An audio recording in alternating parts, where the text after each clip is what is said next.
Hello and welcome to this week's service here at the Ordinary Office. Another week of mourning for the Queen Elizabeth. It is her funeral on Monday and a bank holiday. I do hope that doesn't disrupt anybody too much. Dave and I will be around on Twitter should you need us. More about that later. I'm going to speak today. So you'll be seeing a little bit more of me shortly.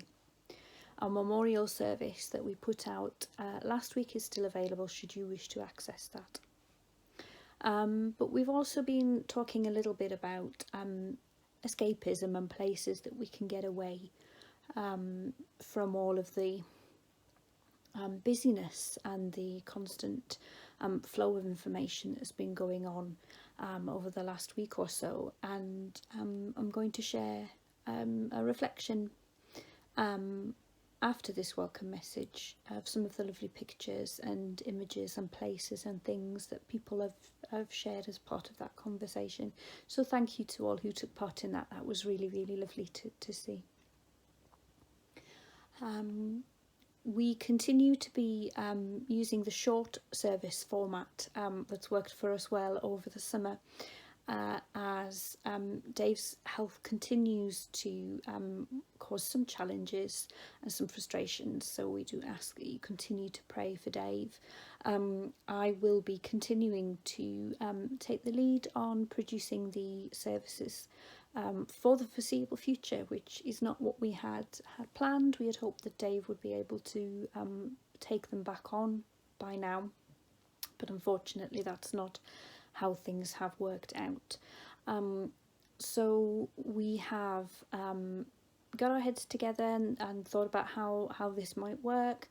And again, we've decided that some of you actually really like this short format, have found it more accessible in terms of length and not being so wordy. So due to my family commitments as well, for the meantime, we're gonna just stick to this shorter reflective type of service for now. If you do want to talk to me about that or have any feedback or any concerns, anything at all, do just get in touch and we'd be more than happy to chat that over with you. And we will review that again when we're looking to prepare for Advent.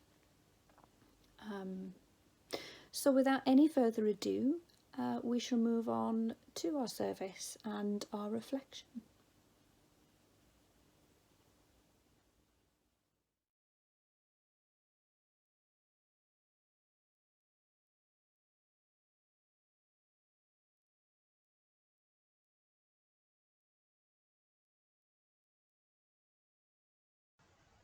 My special place are the beaches at South Shields. Here are some of the others of our community. Welcome to the donkey fields. There's no donkeys here, and it's not really a field. It's a piece of suburban woodland. But I've been coming here most days since lockdown 1. You might hear the birds singing. Certainly you'll see a stream and some trees. Trees have some sort of consciousness, but it's on such long time scales we can hardly imagine it. And when I lift up my eyes, it helps me to be humble and it draws me to pray.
Bible reading is John 16:16 to 24, Jesus to return very soon.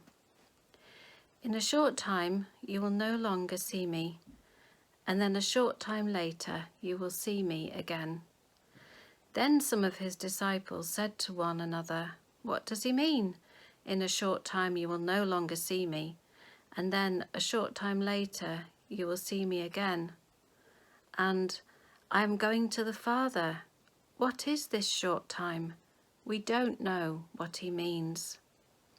Jesus knew that they wanted to question him, so he said, "You are asking one another what I meant by saying, 'In a short time you will no longer see me, and then a short time later you will see me again.'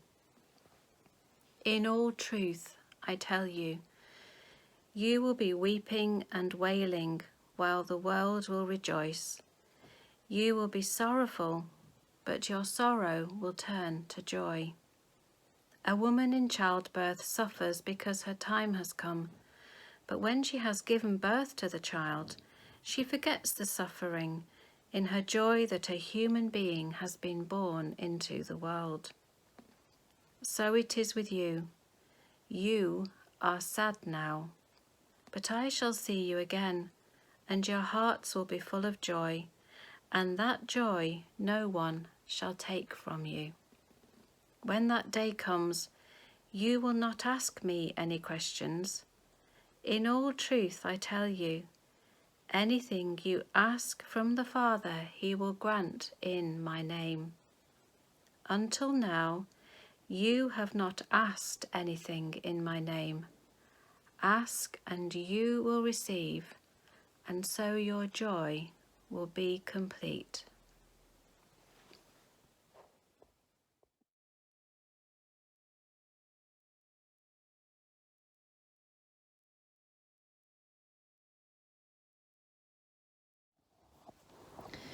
Okay, so grief. We're surrounded by a lot of grief at the moment. The very public grief of the royal family, as they have lost their personal matriarch. For many of us, our grief at losing our queen, be it as a constant presence in our lives, or be her as an individual, a person that we have respected. For others, we may have personal griefs that we are trying to hold, and doing so while we are surrounded by wall-to-wall coverage of rituals and rites and memorial services.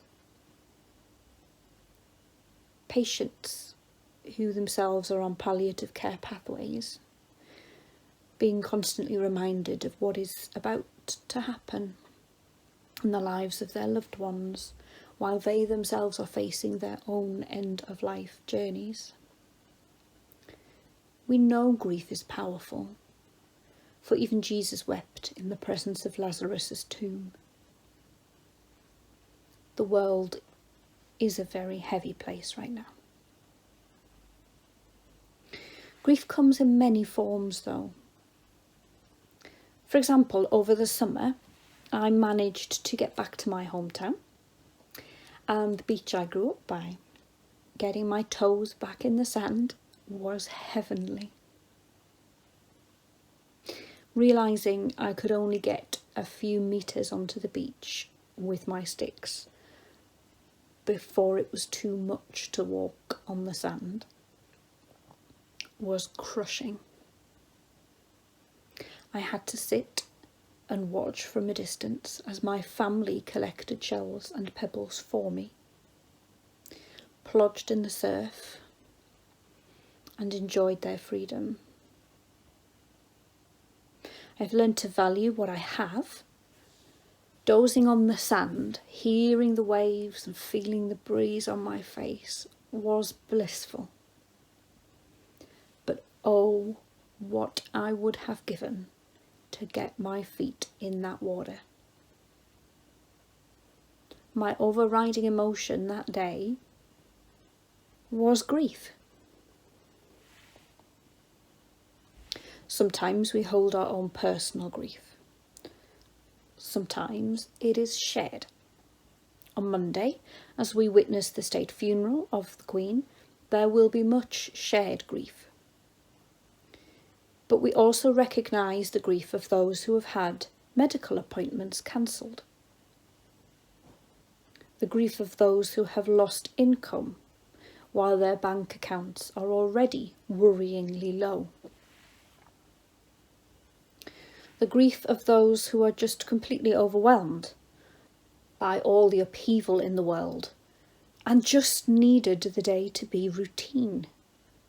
But businesses are closed and carers have got the day off and they sense tension in the atmosphere. Perhaps not comparable to the grief of losing a queen, you may say. But to someone whose world consists of their immediate sensory experience only, and who have no concept of a queen, let alone who she was, the disruption and desperateness is perhaps not comparable at all. It is 70 years since the last death of a monarch in Britain.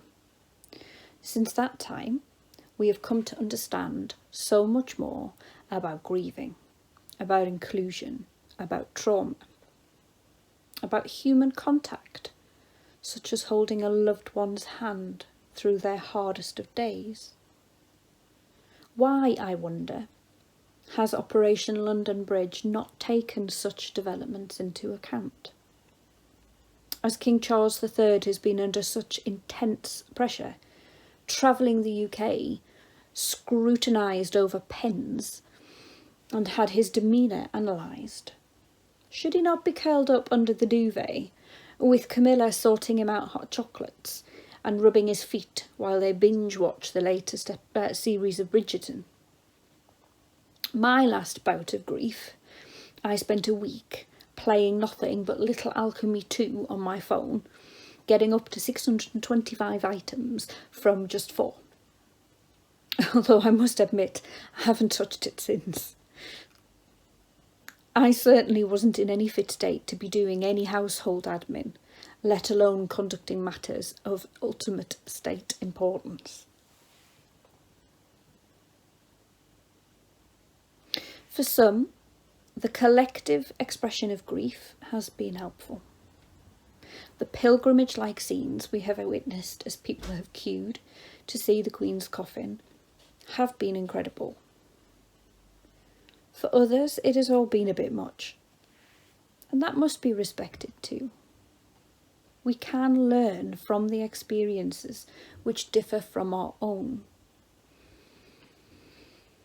For those who saw the Queen as proactive in oppression and colonialism, for example with the Commonwealth, we can also listen to their voices and seek to understand.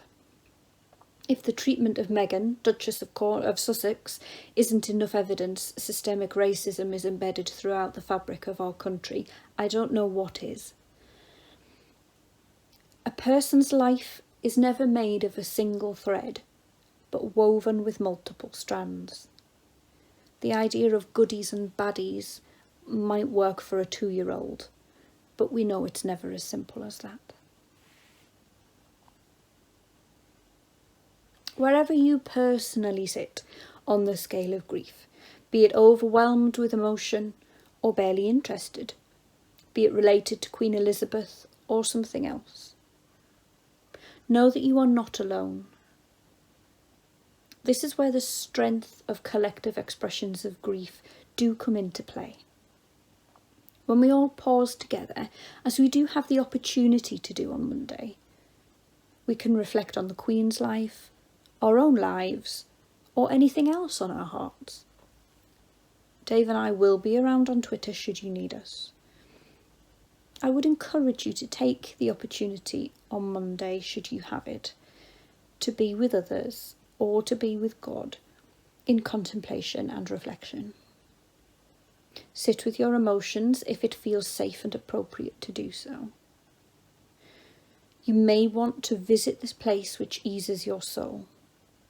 Spend some time in nature or contemplating an image of beauty. Because the flip side of grief, of course, is joy. We have made no secret of the fact that Dave and I have had tough paths to walk in our journey recently. Joy has felt distant. Yet the ordinary office brings us joy. Sharing with you all brings us joy. I spend far too much time stuck on this sofa nowadays, but the birds I can watch out of my window brings me joy. Listening to the weather changing, the trains coming by, seeing the silly things my cats do. I have learned to intentionally seek the joy within the grief. Focus on what I can see, which cheers me, instead of what I have lost, which grieves me. It is a discipline. It is hard, and not to be flippantly expected of everyone as a life lesson. I don't always manage it, but I intentionally seek to try.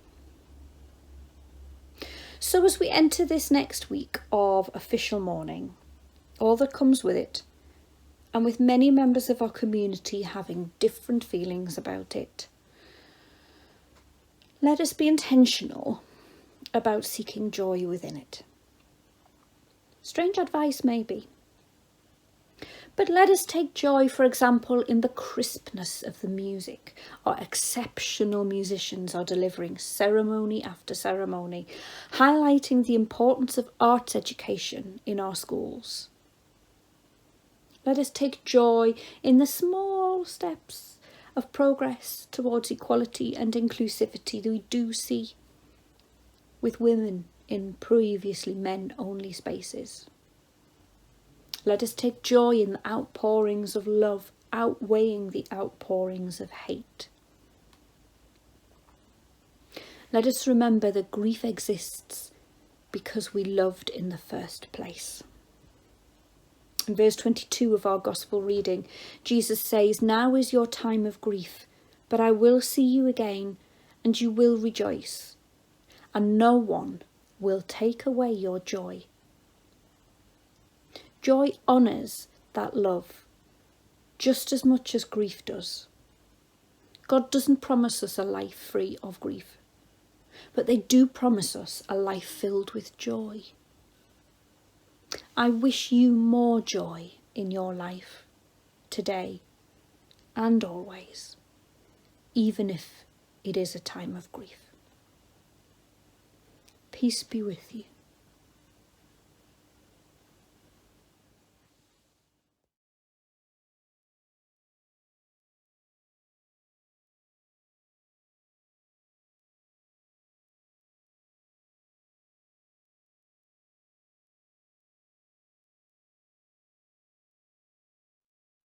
May the Creator, whose love sustains and holds us, give us that understanding of faith and strengthen us in our resolve to be witnesses for that enduring love that is given to us to share with neighbour and each other.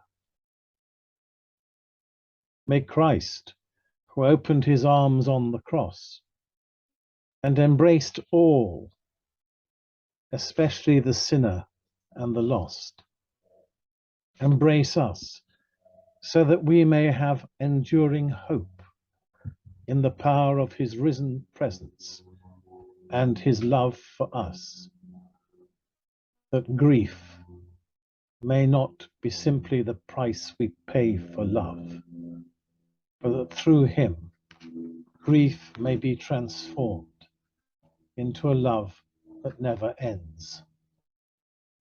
And may the Spirit, who is the giver of love and the bringer of consolation, be with each one of us now and whenever we feel that pain of separation from those who have gone before us. May the Spirit sustain us, not only in hope, but in faith and love, that these three gifts may ever be the rucksack of our lives.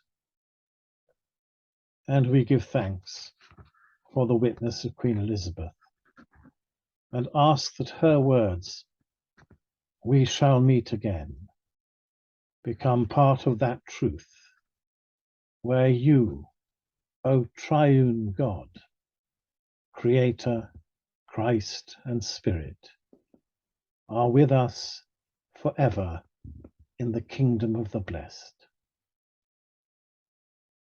Amen.